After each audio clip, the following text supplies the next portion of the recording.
श्री शिवाय नमस्तुभ्यम। शिवलिंग की पूजा का विशेष महत्व होता है सावन में।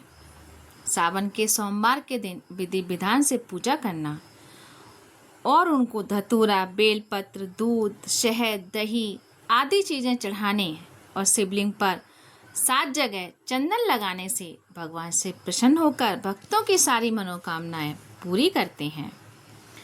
कहा जाता है कि भगवान शिव भोले हैं, उन्हें मनाना बहुत आसान है, खास तौर से सावन के महीने में, क्योंकि मान्यता है कि श्रावण मास में भोलेनाथ धरती पर निवास करते हैं। इसलिए शिव भक्त उनकी मन भाव से पूजा अर्चना करते हैं ताकि भगवान महादेव प्रसन्न होकर उन पर अपना कृपा बरसाए रखें या आशीर्वाद बनाए रखें। इस माह में शिवलिंग की पूजा का विशेष महत्व होता है। सावन के सोमवार के दिन विधि विधान से पूजा करना और उनको धतूरा, बेलपत्र, दही आदि चीज चढ़ाने के साथ साथ चंदन को भी 7 जगह लगाने का विधान है। तो जो लोग नहीं जानते हैं कि 7 जगह चंदन को कहाँ कहाँ लगाना चाहिए, आइए जानते हैं। मिश्रा जी बताते हैं कि शिवलिंग पर 7 स्थानों पर चंदन लगाने की प्रथा है, जो भगवान शिव के परिवार के विभिन्न सदस्यों को समर्पित है।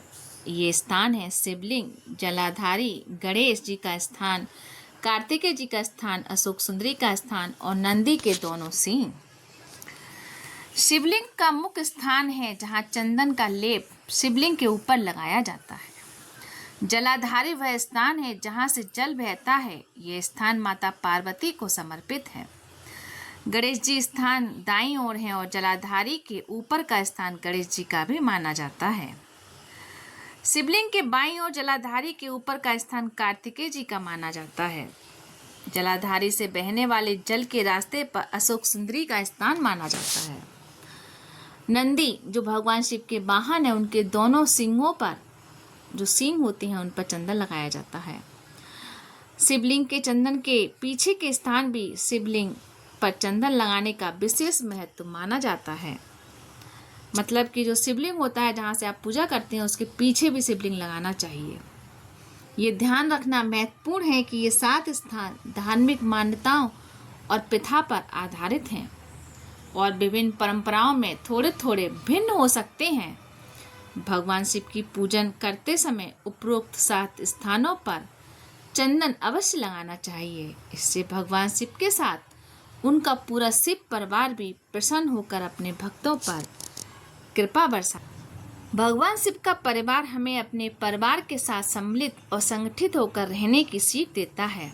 हर मुसीबत और सुख दुख में हमारा परिवार ही काम आता है और जो परिवार साथ रहता है उस पर मुसीबतें भी कम आती हैं और सुरक्षित रहते हैं। तो ये थी भगवान शिव पर कि सबकी पूजा जो करते हैं ना, उस पर शिवलिंग पे 7 जगह कहाँ कहाँ चंदन लगाना चाहिए। मेरी जानकारी अच्छी लगे तो उसे लाइक कीजिए, शेयर कीजिए और मेरे चैनल को सब्सक्राइब कीजिए। राधे राधे दोस्तों।